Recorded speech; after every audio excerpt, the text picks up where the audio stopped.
आपण पाहताय न्यूज 18 लोकमत। आपल्या सगळ्यांचं स्वागत।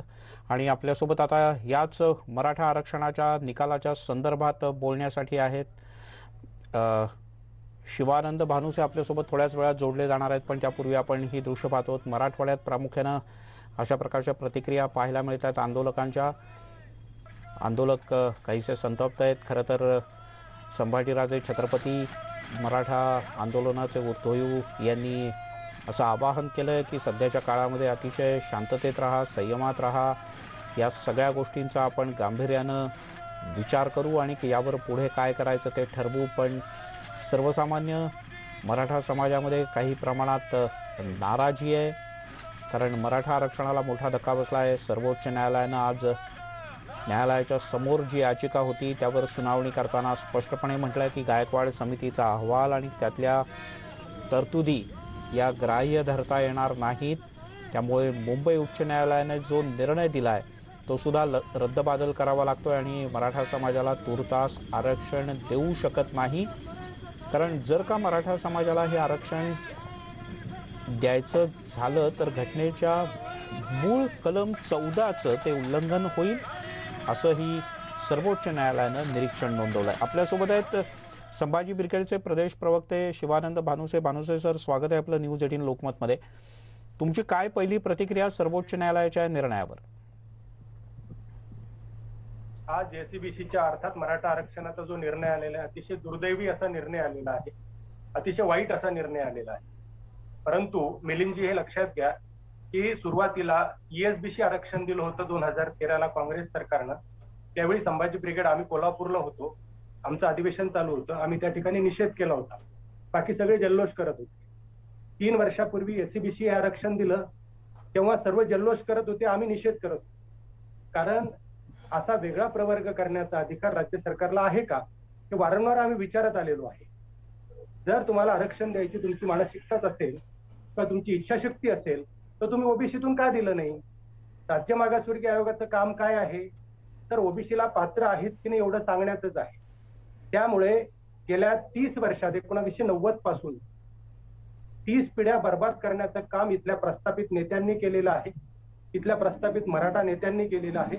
हा राजकीय विषय बनवलेला आहे निवडणुकीपुरता किंवा स्वतःच्या स्वार्थापुरता, आणि मराठा समाजाची माती करण्याचं काम इथल्या राजकीय नेत्यांनी केलेलं आहे, मराठा विशेषतः प्रस्थापित मराठा नेत्यांनी केलेलं आहे। त्यामुळे ओबीसी मध्ये समावेश करणे हा एकमेव मार्ग आहे, दुसरा मार्ग नाही। कारण राज्य मागासवर्गीय आयोग तेच सांगत असतो आणि आहे त्या कोट्यात समावेश करणे, टक्केवारी वाढवून देणे, नंतर सुप्रीम कोर्ट हायकोर्ट काय असेल ते नंतर बघता येईल। परंतु जी प्रोसिजर असते आरक्षणाची ती प्रोसिजर केलेली नव्हती, म्हणून आम्ही सातत्यानं सांगत आलोय की हा टाइमपास लावलेला आहे।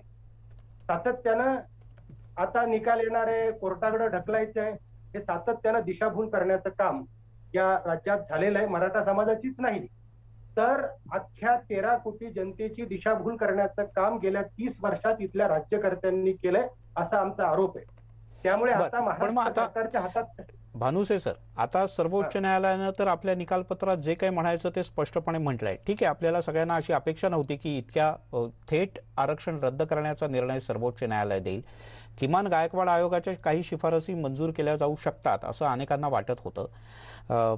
कदाचित कालमर्यादा घालून दिली जाईल असंही वाटत होतं। तुमच्या दृष्टीने यात आता मार्ग काय? तर मिलिंदजी, आपण लक्षात घेतलं पाहिजे की 15/4 आणि 16/4 या शिक्षणातल्या आणि नोकरीतल्या फक्त सवलती होत्या। या आयोग नेमण्याशिवाय सुद्धा देता येत असतात। आयोगाचा या सवलतीचा काही संबंध नव्हता। आयोगाचं काम फक्त ओबीसी साठी 340 कलमानुसारच असतं। त्यामुळे आजही गायकवाड आयोग अस्तित्वात आहे। गायकवाड आयोग महाराष्ट्र सरकारनं स्वीकारला पाहिजे आणि आहे त्या कोट्यामध्ये, आहे त्या ओबीसीच्या कोट्यात मराठा समाजाचा समावेश केला पाहिजे।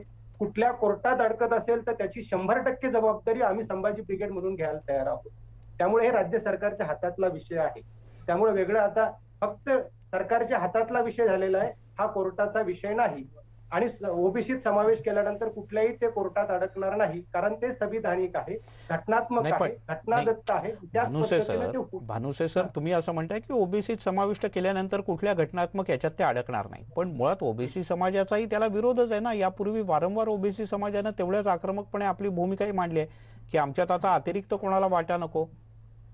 मिलिंदजी, कुणाला काय वाटतं, कोण काय म्हणतं, याच्यापेक्षा भारतीय राज्यघटना काय म्हणते, संविधान काय म्हणतं, कायदा काय म्हणतो, हे फार महत्वाचं आहे. त्यामुळे आहे त्या ओबीसी कोट्याला पात्र मराठा समाजाला ठरवलेलं आहे. काही जाती तर अशा आहेत मिलिंदजी की ज्या आयोगाशिवाय आलेल्या आहेत. त्यांचं काय करायचं मग? मराठा समाज तर आयोगा थ्रू पास करून, आरक्षणाची परीक्षा पास करून आलेला आहे. म्हणजे एक डिग्री होल्डर आहे, मेरिट आलेला आहे, आणि दुसरा डायरेक्ट नोकरीला घेतलेला आहे. त्याचं काय करायचं मग? हा प्रश्न उपस्थित होतो ना. त्यांना काढा असं आम्ही म्हणणार नाही, पण ते जर आता जी.डी. देशमुख समितीमध्ये जे आयोगाशिवाय आले किंवा त्यानंतर आले, काही मंडल आयोगाच्या अगोदर आले, काही मंडल आयोगाच्या नंतर आले, 384 जातीपैकी 200 जाती तर या आयोगाशिवाय आलेल्या आहेत. मग ते अनधिकृत म्हणायचं त्यांना, असा त्याचा अर्थ होईल ना मिलिंद. बरं, ठीक आहे. आता सर्वोच्च न्यायालयानं निकाल दिला भानुसे सर, आणि त्यामुळे आता आपल्याला त्याचा किमान आदर केला पाहिजे आणि पुढचा मार्ग शोधला पाहिजे, जेणेकरून सगळ्यांना न्याय मिळेल. कोणी शैक्षणिक किंवा आर्थिक दृष्ट्या मागे पडता कामा नये. संधी ही सगळ्यांना मिळाली पाहिजे. तर यातून मार्ग कसा काढायचा? जसं मगाशी श्रीहरी आणि आपल्यासोबत होते ज्येष्ठ कायदेतज्ञ महाधिवक्ता माजी, त्यांनी असं सुचवलं होतं की असलेल्या याच्यातच तुम्हाला ते आरक्षण बसवावं लागेल, तुम्हाला अतिरिक्तचं आरक्षण देता येणार नाही. त्यांनी काही मार्ग सुचवलेत.